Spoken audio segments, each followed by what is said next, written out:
Sobrang mahal na ng gasolina sa Pilipinas. Kunti na lang 100 pesos na per liter. At ito ang ating solusyon, top 12 pinakamatipid sa gas consumption na meron ngayon sa atin. At best budget, meaning very affordable ang presyo ng mga scooter na to. Kaya mga idol, samahan niyo ako at isa-isahin natin ang 12 new model na scooter na meron sa atin. Una na natin ang number 1 or top 1 sa pinakamatipid, walang iba from Honda Motorcycle, ang kanilang Honda Beat 110cc. Aba mga idol, sa forma pa lang, very sporty at syempre pa, maganda rin ang kanyang mga specs. Meron tong total 58.2 km per liter ang claim na fuel consumption at ang Honda Beat ay merong fuel capacity na 4.2 liters. Malayo-layo na mararating mo bago maubos yan. At ang ating specs dito, 110cc, yan po ay air-cooled 2 valves, fuel-injected, ESP engine at CVT. Meron tayong dalawang variant ito or type. Meron tayong premium type kung saan mas maporma, mas maganda, gold color mags, 74,400 ang kanyang presyo. Dalawang kulay ang available, white at black. At meron din tayong playful type. Ito naman mas mura to. Less than 2,000, 72,400 ang kanyang SRP. At dahil gusto nyong bumili niyan, pwede rin po tayo sa financing. Kaya mag-PM lang kayo sa atin at subukan ng ating alagang boy at bibigyan natin kayo ng magandang quotation para dito sa ating new Honda Beat 110. Kaya nakakabilib. Siyempre, Japan quality, marami itong after-sale na parts, kaya talagang number 1 to. At ang ating number 2 naman, from Suzuki Motorcycle Philippines, aba, ang bagong labas lamang nila na retro-style scooter. Yan nga po ang Suzuki Access 125. Aba mga idol, meron na tayong dalawang variant dito.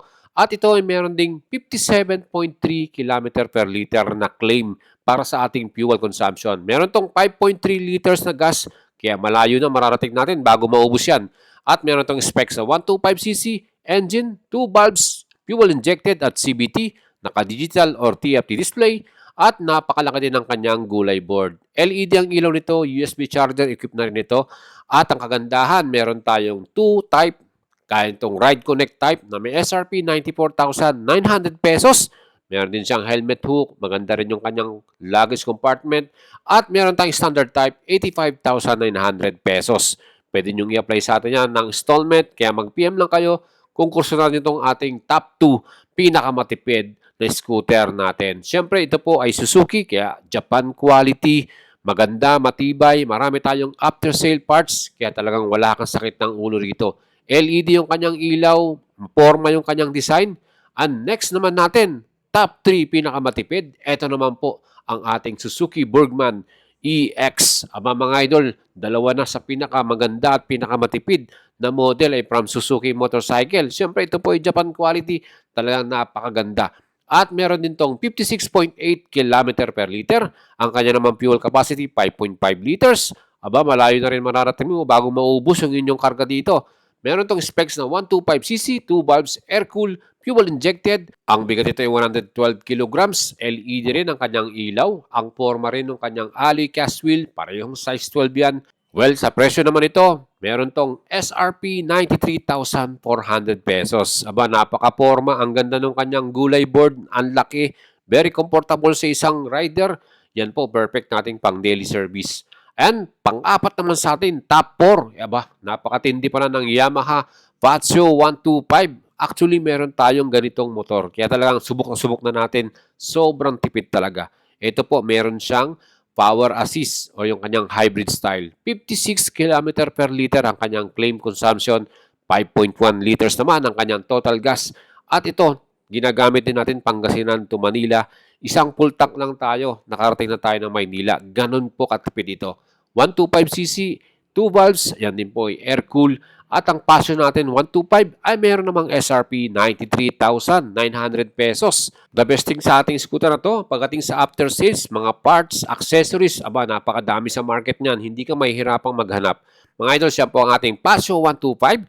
And next naman natin, top 5 pinakamatipid sa gas. Walang iba, from Suzuki ulit. Aba, Avensis 125. Apakatipid pala ng ating Suzuki Avensis 125. At meron naman itong claim approximate na 54 km per liter. Ganun siya katipid mga idols. Meron tong fuel tank capacity 5.2 liters. Malayo na rin na mararating natin bago maubos yan mga idol. Perfect din itong pang daily service, Pwede rin natin gamitin pang MC taxi or pang business. Mga idols, meron itong specs 125cc, 2 valves, air-cool. Meron siyang napakalaking gulay board at ang kagandahan yung refill ng gas nasa likuran. Easy to refill mga idol. Meron din siyang compartment, lagay natin ng small things natin ng mga gamit at meron tayo ditong SRP 81,400 pesos. Fully digital din ang kanyang display at naka-key ignition with shutter lock din ito. Abenis 125 mga idol, napakatipid din sa gas. Next model naman natin, pumasok sa top 6 ang bagong motor from Hero Motorcycle Philippines, ang Zoom 110. Hindi lang pala ito maporma at magandang tignan, lalo na yung looks niya. Aba, napakatipid din pala sa gas consumption. Meron tong claim na 53 km per liter. At ang kanyang naman fuel tank, merong capacity na 5.2 liters. Aba, malayo na rin mararating natin dito mga idols. Meron tong engine specs, 110cc, 2 valves air-cool. May gulay board din ito, stop and start system, USB charger. At ang kagandahan dito mga idols, yung presyo niya, sobrang baba din. Very affordable, ano? SRP 69,900 pesos. And marami rin tayong mga available dealers or kasa na nagbibigay or nagbebenta ng ating Hero Motorcycle. Gaya niyan mga idols, pwede kayo mag-apply ng installment dito. Napakatipid na, maporma pa, perfecto pang daily service sa mga beginner, ano? Sa mga estudyante. Gusto nyo ng service, lalo na ngayon, napakahirap mag-commute with very affordable price. At syempre, isa pa dyan, napakatipid sa gas. Aba, talagang panalo to at sulit para sa atin mga idols. Perfect sa ating bulsa, hindi masyadong masasaktan at ang kagandahan, sobrang formado pa. No?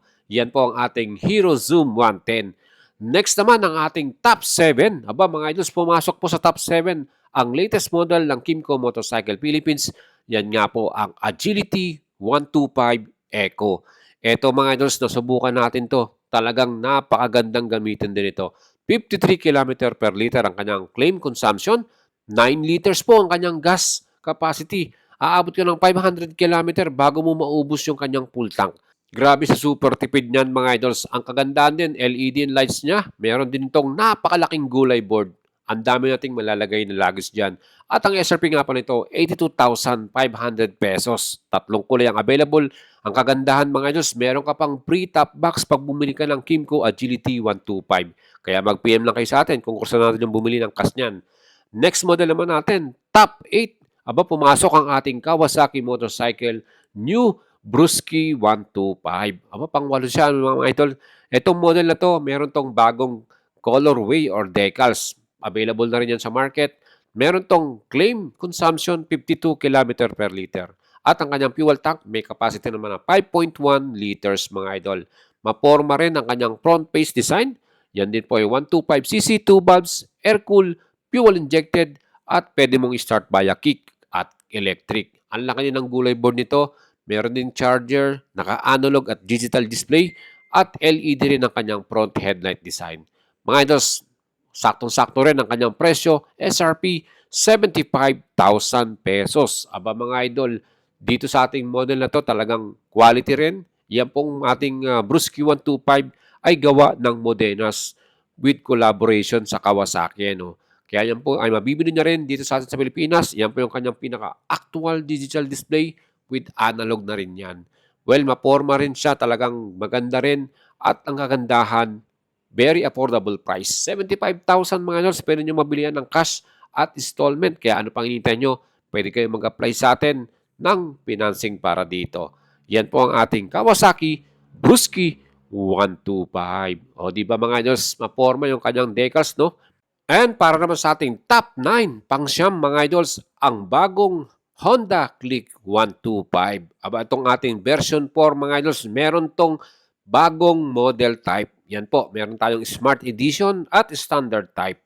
Yan mga idol, iba't ibang colorway. Siyempre itong ating Honda Click 125 ay may claim consumption 50.3 km per liter. O di ba napakastig with 5.5 liters na gas consumption. Aba, malayo na rin na mararating natin dito bago natin yan maubos. Meron itong 125cc, liquid cool 2 valves, fuel injected, naka-digital display, equipped na rin ito ng keyless at idling stop and start plus USB charger. Again, dalawang model ang ating available dito. Meron tayong standard type na may presyo 82,400 at smart edition naman na mas mahal dahil keyless, 86,900 pesos. Available na yan dito sa atin sa Pilipinas. Pwede nyo ring i-apply yan ng financing sa atin at tutulong natin kayo makakuha nitong bagong Honda Click 125. Pagdating sa kanyang front design, B-type, no? Napaka-porma. Bagong muka, all LED lights, talagang pormadong-pormado ka rito. Hindi lang siya basta maporma, matipid din sa gas, mga idol. Next model naman natin, from top 10, pumasok ang Yamaha MIUI 125. Ito mga idols, isa sa pinaka-affordable budget bikes ng Yamaha dahil mas bumaba na po ang presyo nito ngayong year 2026 at may mga bagong colorway din tayo dito. Alam nyo ba na 50 km per liter ang kanyang claim consumption at meron tong 4.2 liters gas capacity, meaning naka 200 km ka na bago maubos yan. At ang ating specs dito, 125cc, 2 valves, air-cooled, fuel-injected, analog display, may gulay board din ito, at naka-disc brake ang front plus drum brake sa likuran. 75,000 na po, 900 pesos ang kanyang bagong SRP. O di ba mas matipid, mas mababa ang presyo, mas budget friendly ang ating MIUI 125 mga idols. And next naman nating model top 11, pang-labing isa.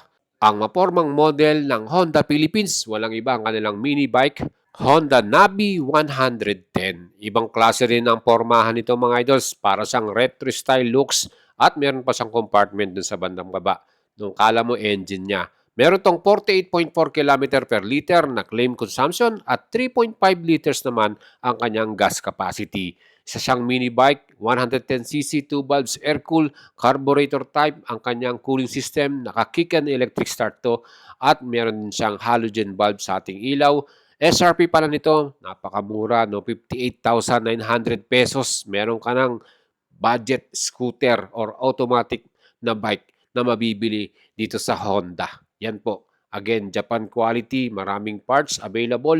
Yan po ang ating Honda Navi 110. And marami tayong color choices, green, black, red, at white dito.